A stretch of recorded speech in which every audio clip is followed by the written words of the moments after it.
Assalamualaikum warahmatullahi wabarakatuh. Kami dari kelompok 2 akan mempresentasikan tugas mata kuliah riset operasional yang berjudul metode transportasi. Sebelum itu, saya akan memperkenalkan teman-teman saya.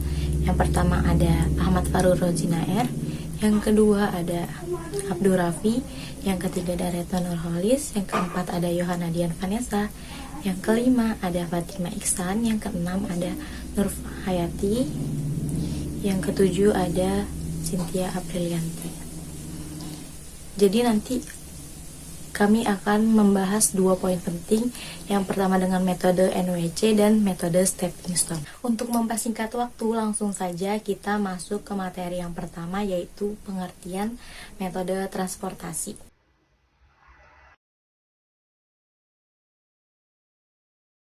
Sebelum pembahasan lebih lanjut, kita pahami terlebih dahulu apa sih metode transportasi itu.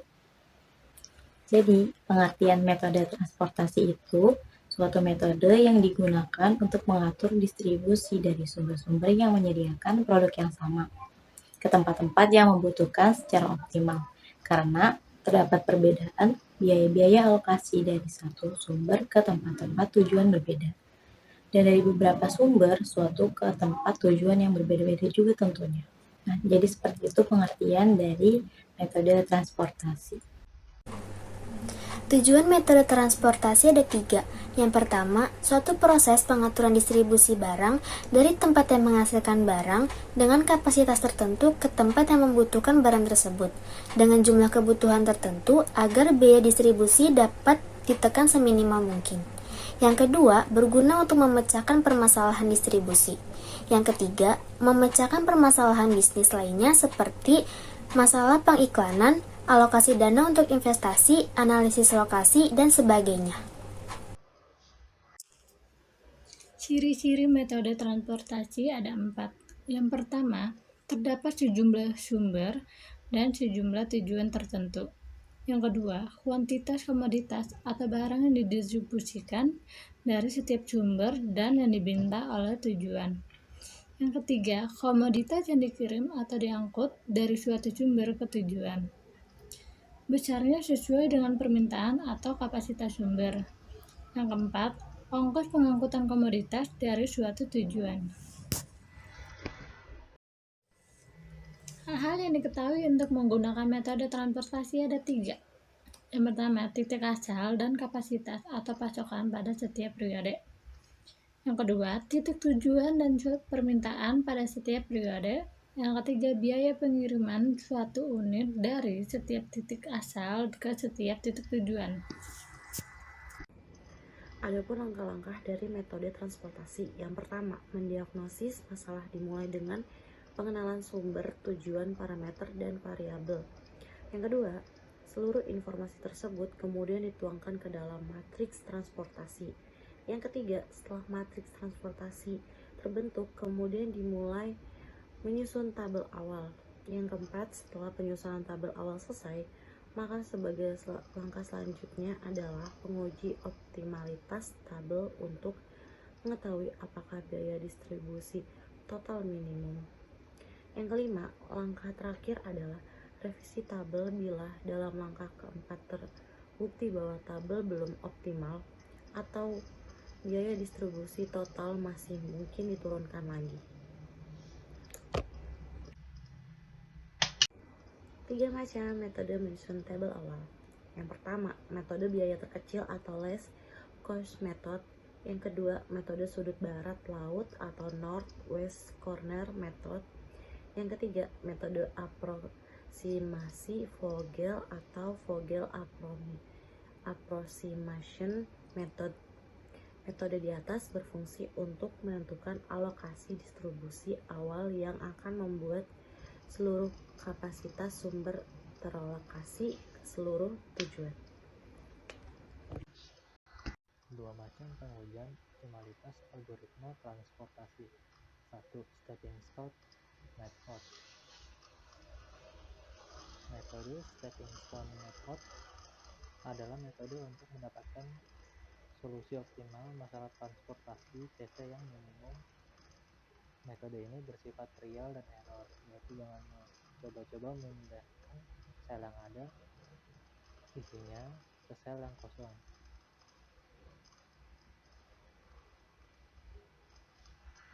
Dua, modified distribution modi out. Metode transportasi adalah suatu metode yang digunakan untuk mengatur distribusi dari sumber-sumber yang menyediakan produk-produk yang sama di tempat-tempat yang membutuhkan secara optimal. Alokasi produk ini harus diatur sedemikian rupa karena terdapat perbedaan biaya transportasi dari suatu sumber ke beberapa tujuan yang berbeda-beda dan dari beberapa sumber ke suatu tujuan juga berbeda-beda. Selanjutnya ada studi kasus. PT Cahaya Bulan memiliki 3 pabrik masing-masing di alokasi A, B, dan C. Sedangkan produk dari pabrik tersebut akan didistribusikan ke 3 gudang penjualan di kota X, Y, dan Z. Kapasitas produksi pabrik A, B, dan C masing-masing 56 ton, 82 ton, 77 ton tiap bulannya. Sedangkan kebutuhan gudang X, Y, dan Z masing-masing 102 ton, 72 ton, dan 41 ton tiap bulannya. Biaya pengangkutan setiap ton dari pabrik ke gudang ditunjukkan sebagai berikut. Pabrik A berkapasitas 56 ton, pabrik B berkapasitas 82 ton, dan pabrik C berkapasitas 77 ton. Gudang X berkebutuhan 102 ton, gudang Y berkebutuhan 72 ton, dan gudang Z berkebutuhan 41 ton.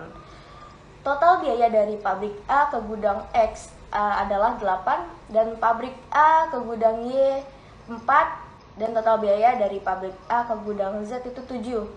Selanjutnya, total biaya dari pabrik B dari pabrik Y ke gudang X adalah 24, pabrik B ke gudang Y 15, dan pabrik B ke gudang Z adalah 16. Selanjutnya, pabrik C, total biaya dari pabrik C ke gudang X adalah 16, pabrik B ke gudang Y 9, dan pabrik C ke gudang Z 26.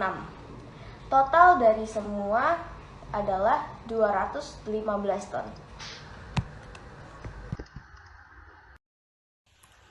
Oke, baik, kita sekarang masuk ke materi tabel alokasi tahap pertama dengan menggunakan NWC, Northwest Corner, atau yang biasa disebut pedoman sudut barat laut. Jadi seperti yang kita bisa lihat di slide, jadi di sini ada 3 pabrik dan 3 gudang. Jadi tujuan dari alokasi tahap pertama ini untuk mengetahui berapa biaya yang dikeluarkan oleh pabrik tersebut untuk mengirimkan ke gudang-gudang yang membutuhkan suplai tersebut.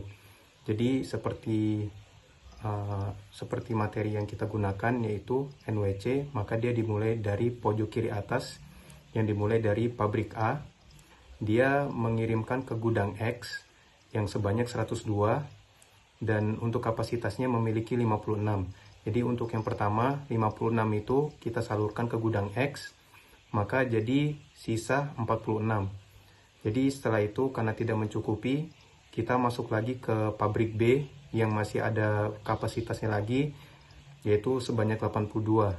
Jadi 82 itu diberikan lagi ke sisa gudang X tadi yang 46, maka habis, dan untuk kapasitas pabrik B itu masih memiliki 36. Maka kita lanjut lagi akan mengirimkan ke gudang Y, yaitu memiliki kebutuhan gudang sebanyak 72. Jadi 72 ini kita akan gunakan lagi dari kapasitas yang sisa pabrik B tadi sebanyak 36. Maka 72 itu diberikan 36, maka sisa 36 lagi kebutuhan dari gudang Y. Nah, maka kita lanjut lagi ke pabrik yang masih memiliki kapasitas terakhir yaitu sebanyak 77, kita berikan ke gudang Y sehingga sisa 41, dan akhirnya semua itu balance menjadi 41 di akhirnya.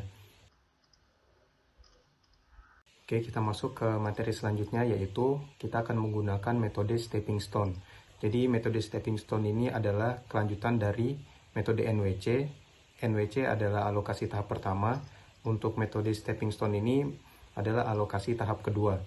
Jadi untuk metode stepping stone ini dia pada dasarnya akan mengisi yang masih kosong-kosong di tabel tersebut.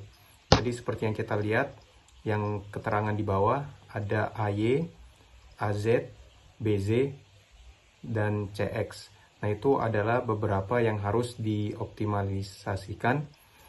Nah, jadi kita mulai dari AY.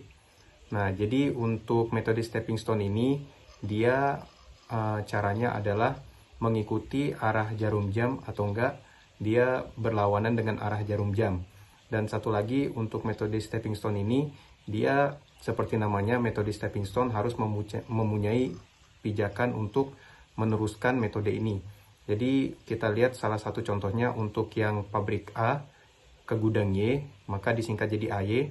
Nah, jadi kita akan mulai dari AY. AY ini kita harus mencari di mana yang ada angkanya. Nah, seperti yang kita bisa lihat, angkanya ada di sebelah itu, yaitu AX.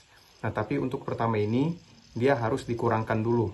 Jadi AY dikurang AX, setelah itu turun ke bawah, ditambah BX, setelah itu dikurang di sebelahnya yaitu BY, dan kembali lagi ke awalnya yaitu AY. Nah, makanya seperti yang kita bisa lihat, di situ ada keterangan berapa jumlah biaya yang harus dikeluarkan. Untuk yang pertama di gudang Y sebanyak 4, terus dikurang ke gudang X yaitu 8, setelah itu ditambah lagi ke bawahnya yaitu 24, setelah itu dikurang lagi di sebelah kanan yaitu 15, maka dapat hasilnya sebanyak 5. Nah, jadi untuk metode stepping stone ini akan berlanjut sama seperti AY sampai ke CX. Dia intinya harus mempunyai pijakan untuk mengisi ruang-ruang yang kosong di tabel tersebut.